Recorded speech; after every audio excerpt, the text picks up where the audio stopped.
목자 여러분 안녕하세요. 2월 넷째 주 GQS로 여러분과 함께 나눔 시간을 갖도록 하겠습니다.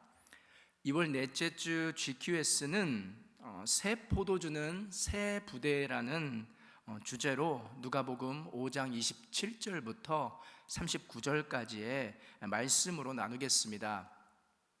목장 식구들과 함께 이 말씀을 먼저 본문 말씀을 읽으시고 이어서 나눔 질문들을 나누시면 좋겠습니다. 성도 여러분, 대부분의 사람들은 사회적 지위가 높고 교양 있는 사람에게는 이 예의를 보통 갖춥니다. 그러나 사회적인 지위가 낮거나 교양이 없다고 생각이 드는 사람에게는 상대적으로 함부로 대하기 쉽습니다. 여러분, 만약에 하나님께서도 이와 같은 기준으로 사람을 대하신다면 과연 우리 중에서 하나님 앞에 설 수 있는 사람이 있을까요? 사람마다 정도의 차이는 있겠지만 결국 우리 하나님 앞에서 저와 여러분 우리 모두는 죄인입니다. 그런데도 예수님은 그런 우리를 전혀 차별하지 않으시고 다 품으셨습니다. 주님은 죄인들을 열린 마음으로 받아들이시고 그들에게도 복음을 들을 수 있는 기회를 주셨습니다. 그렇다면 예수님의 교회가 우리가 어떤 태도를 취해야 할지 명확해지죠. 우리가 예수님의 제자라면, 우리가 예수 그리스도를 스승으로 모시고 살아가는 성도라면 우리가 예수님의 마음으로 이 세상을 넉넉히 품을 수 있어야 합니다. 함께 오늘 본문 첫 번째 부분을 살펴볼 텐데요, 27절부터 32절에서는 예수님께서 세리 레위의 집에 들어가셔서 죄인들과 함께 먹고 마시는 장면이 나옵니다. 우리 함께 첫 번째 질문을 살펴보겠습니다. 첫 번째 질문입니다. 예수님이 세관에 있는 세리 레위를 부르시자 레위는 어떻게 반응합니까? 이에 대한 대답이 오늘 본문 28절과 29절에 잘 나와 있습니다. 28절에서는 레위는 모든 것을 버리고 일어나서 예수님을 따랐다, 이렇게 기록하고 있고요. 29절에서는 예수님을 모시고 예수님과 제자들 이 무리를 모시고 자기 집에서 큰 잔치를 벌였다고 기록하고 있습니다. 예수님께서 공생애를 시작하셨던 이 1세기 당시에는 이 세리들은 로마를 위해서 세금을 걷는 아주 나쁜 무리였죠. 부당하게 높은 세금을 매기거나 이 중간에서 이 로마와 이 유대인들 사이에서 돈을 가로채는 그런 일들이 비일비재했습니다. 그렇기 때문에 유대인들에게는 이 세리라는 이 직업군을 가진 사람들은 도둑과도 다름없는 존재였죠. 그러나 예수님은 이 사회적으로 죄인 취급을 받았던 이 레위, 이 세리를 사랑으로 부르셨고, 레위는 예수님의 부르심에 즉각적으로 순종하여 이 세관을 떠나 예수님을 따랐습니다. 동시에 자기 집을 활짝 열어 예수님을 모시고 환대하였습니다. 레위가 모든 것을 버리고 예수님을 따랐다는 내용은 이 누가 복음에만 기록되어 있는데요, 그만큼 이 누가는 이 레위, 죄인이었던 세리였던 이 레위의 즉각적인 순종과 헌신을 이 누가복음에서 잘 보여주고 있습니다. 이어지는 두 번째 질문을 함께 살펴보겠습니다. 바리새인과 서기관들이 비방한 예수님의 행동은 무엇이었습니까? 이에 대한 대답이 오늘 보면 30절에 잘 나와 있는데요, 바리새인들은 예수님께서 이 죄인이었던, 당시 죄인 취급받았던 받았던 세리들과 함께 식사한 것을 비방했습니다. 이 바리새인들이 보기에는 부정한 사람들과 함께 식탁을 마주하고 식사를 한 것 자체가 도저히 용납할 수 없는 행동이었습니다.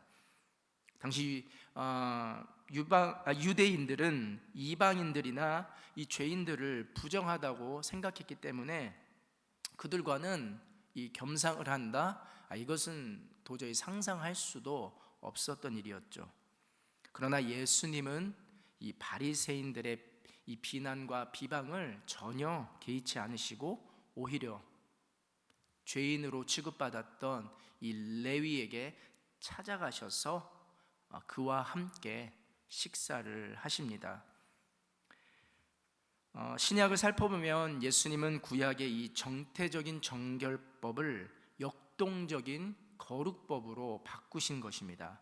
다시 말하면 예수님은 이 부정한 대상을 멀리하여서 이 정결함, 거룩함을 마치 지킨다고 생각했던 이 구약 시대의 율법을 벗어나서 직접적으로 이 죄인들과 접촉하시고 그들을 거룩한 백성으로 초대하시는 이 적극적인 역동적인 거룩법으로 이 죄인을 대하셨습니다. 이어지는 3번 질문을 함께 살펴보겠습니다. 바리새인과 서기관의 비방에 예수님은 어떻게 답하십니까? 이 질문에 대한 답이 오늘 본문 31절과 32절에 나와 있는데요, 예수님께서 하신 말씀이 인상적입니다. 이 병든 사람에게 의사가 필요하듯 예수님도 의인이 아닌 이 죄인을 부르셔서 회개시키시고자 이 땅에 오셨다고 말씀하셨습니다. 의사의 주된 역할이 이 병자, 환자를 치료하는 것이듯이 예수님께서 인간의 옷을 입고 이 땅에 오신 이유 역시 죄인을 깨끗하게 하여 구원으로 이끄는 데 있습니다. 여기서 예수님은 단순히 이 죄인을 그저 두둔하고 그들을 위하는 것이 아니라 그들이 회개하고 또한 구원으로 이르도록 인도하시고자 했던 것이죠. 만약에 의사가 환자를 보고 부정하다, 이 환자는 부정하다, 그래서 이 환자를 환자 환부에 손을 얹고 또 진료하고 이런 행위를 부정한다면 환자를 어떻게 고칠 수 있을까요? 예수님께서 만약에 완전하시고 거룩하신 예수님께서 이 죄인들을 피하셨다면 이 죄인들은 영원히 구원받지 못했을 것입니다. 그래서 예수님은 이 땅에서 죄인으로, 또한 당시 유대인들에게 부정하다고 여겨졌던 사람들을 직접 찾아가시고 그들을 만지시고 그들에게 안수하시고 그들과 접촉하셔서 교제하는 가운데 그들을 고치심으로 죄인들을 구원으로 인도하셨습니다. 그럼 함께 나눔 1번 질문을 살펴보겠습니다. 세리 레위는 예수님의 부름에 지체하지 않고 즉각적으로 반응하였습니다.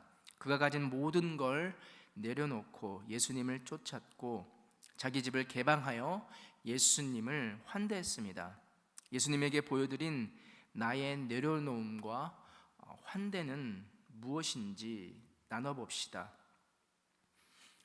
이 레위, 이 세리는 자신의 직업과 자신의 안정된 삶, 이것을 내려놓고 예수님을 따르기로 결정했습니다. 그뿐만이 아니라 자신의 집을 열어서 예수님을 초대하고 제자들과 또 많은 사람들과 함께 식탁에 교제를 나누며 예수님을 환대했습니다.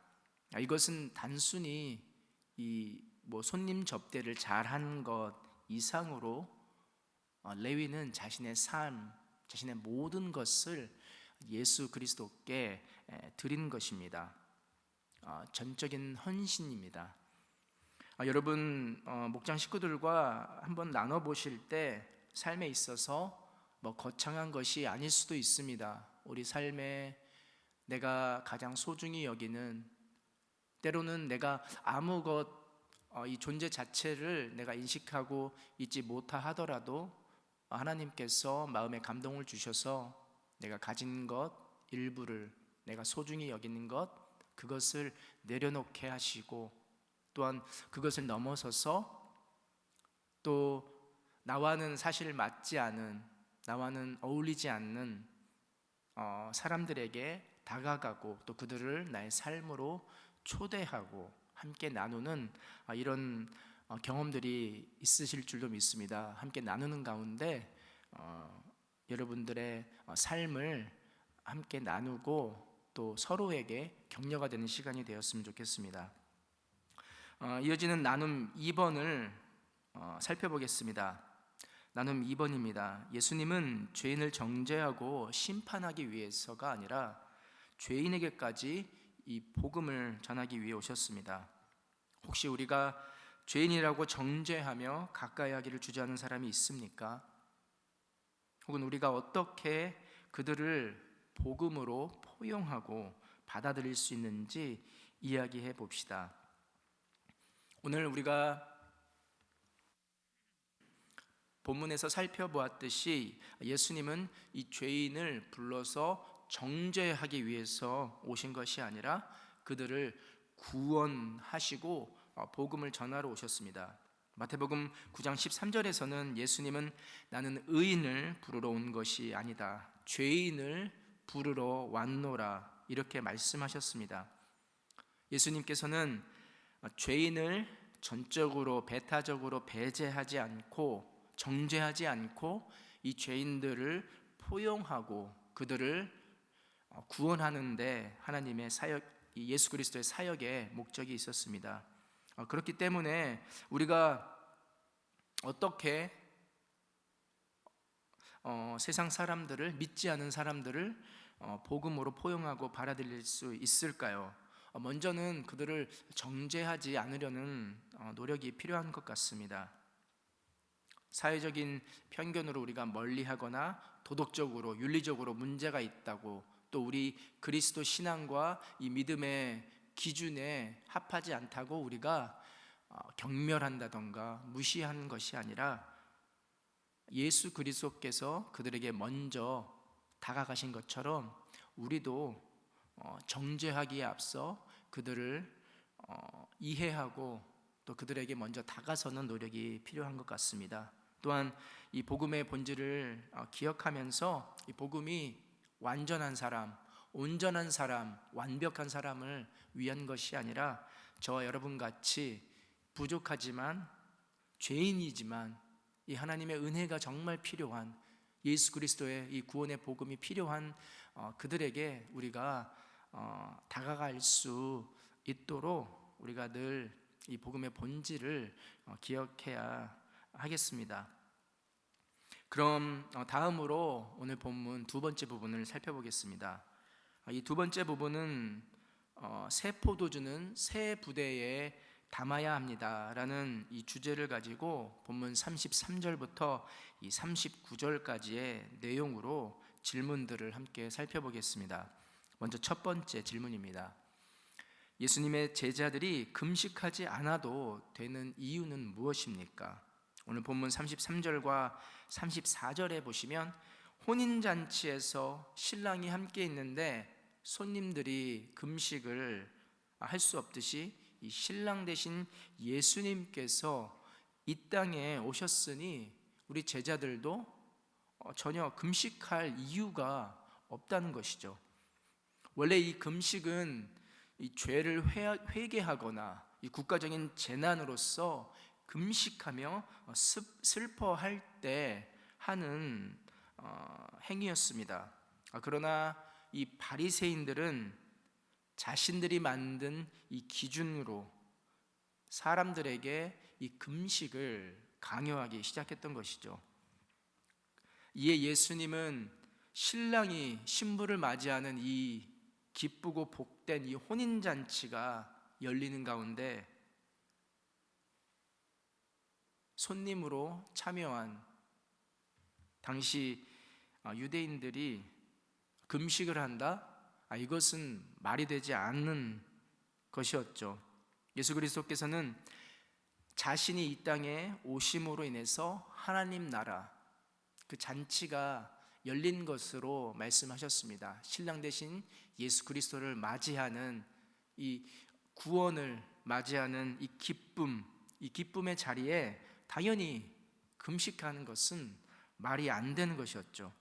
슬퍼할 때가 아니라 기쁨으로 이 혼인잔치에 참여하는 것이 필요한 것입니다. 예수님을 통해 이미 하나님의 나라가 이 땅 가운데 도래했고 그 기쁨을 누려하는 순간이 바로 신랑 되신 예수 그리스도와 함께하는 이 혼인잔치였습니다. 그런데도 당시 이 바리새인들은 금식과 이 슬픔을 강조하면서 이 율법, 오래된 율법을 강조했던 것이죠. 사실은 이 율법을 완성하러 오신 예수님, 신랑 되신 예수님을 맞이하는 이 혼인잔치에 참여하는 이 바리새인들의 이러한 태도는 율법을 어기는 것뿐만 아니라 율법의 참된 정신에도 어긋난 행동이었습니다. 그럼 이어서 두 번째 질문을 살펴보겠습니다. 새 포도주를 새 부대에 넣어야 하는 이유는 무엇입니까? 오늘 본문 37절과 38절에 잘 기록되어 있습니다. 여러분, 새 포도주를 낡은 가죽 부대에 넣으면 이 새 포도주는 발효가 되기 시작하면서 그 부대가, 낡은 부대는 곧 터지게 됩니다. 그러니 새 포도주는 새 포도주대로, 낡은 부대는 낡은 부대대로 다 못쓰게 돼버리는 것이죠. 그러니 당연히 새 포도주는 새 부대에 담아야 하는 것입니다. 같은 이치로 예수님께서는 이 하나님의 나라가 이 땅 가운데 임했고 또한 새 시대가 열렸다면 우리의 신앙도, 우리의 신앙 정통도 그에 맞게 변화해야 한다는 것을 예수님께서는 말씀해 주고 있습니다. 하지만 당시 바리새인들과 유대인들은 이 율법주의, 극단적인 율법주의에 빠져서 마치 이 묵은 포도주가 더 좋다며 이 새 포도주, 이것을 거부했던 것이죠. 예수님께서는 율법을 완성하러 오신 분임에도 불구하고 오히려 율법을 앞세워 예수님을 배척하였습니다. 결국 새 포도주를 이 옛 부대에, 낡은 가죽 부대에 담으려는 이러한 태도는 어리석은 생각이며 아주 편향된 율법적인 태도로 이 땅을 구원하러 오신 메시아이신 예수님을 거부하는 어리석은 행동이었습니다. 그럼 마지막으로 나눔 세 번째 나눔을 함께 살펴보겠습니다.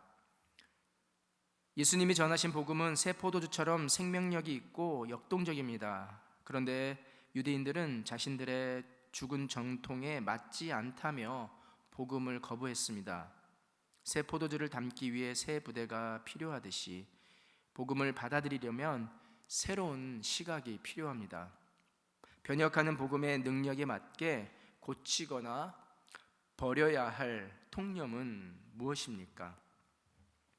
예수님이 전하신 복음은 생명력이 있고 역동적인 새 포도주와 같습니다. 그러나 유대인들은 자신들의 전통과 율법에 집착해서 이 새 포도주, 복음을 거부했습니다. 그래서 우리도 이 복음의 이 역동적인 능력, 이것을 온전히 경험하기 위해서는 우리가 버려야 할, 고쳐야 할 우리 안에 깊이 뿌리 내려져 있는 묵은 통념들, 이 고정관념들이 있습니다.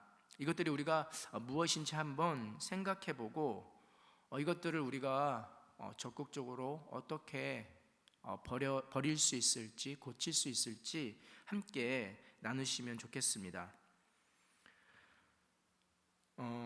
성도 여러분, 또 우리 초원지기 목자 여러분, 이 예수님의 복음은 우리를 변화시키고 새롭게 합니다.